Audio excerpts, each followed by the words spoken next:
as I've said before, I believe that mentorship is extremely important. And while my time is extremely limited, I always try to find at least individuals who I know could benefit and who've reached out to me for my mentorship. So I always will look at individuals who will be very, very passionate about what they want to get done. There are people who will say they want to get things done, but then when push comes to shove, they don't.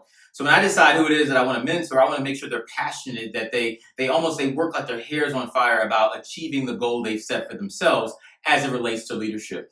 I also look for folks when I want to mentor someone or when they ask me to mentor them, people who are coachable. There are a lot of people who want to learn but who believe that they know the answers. And even myself, I like to be around people who I know I can grow from and I can learn with, and I can also be able to develop into a better person, into a better leader. So again, I want to make sure people who are passionate and people who are coachable and people who recognize that the best part about being a leader is recognizing the service aspect that comes along with it with others. And that's only from knowing what you don't know.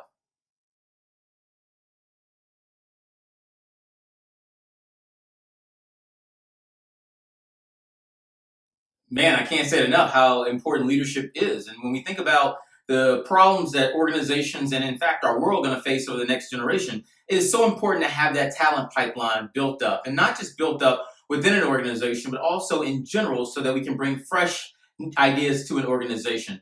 I think the keys to developing the next generation of leaders is really the opportunity. When people are in organizations, there's a tendency to believe that people need to wait their turn. And I've always been the type of person who's believed, and I even see this from my own career, is that when individuals have an opportunity, you'll be surprised and be excited by the potential in which they show, because we've now bred light into them in terms of what we know they can do, or we're asking and pushing them to do.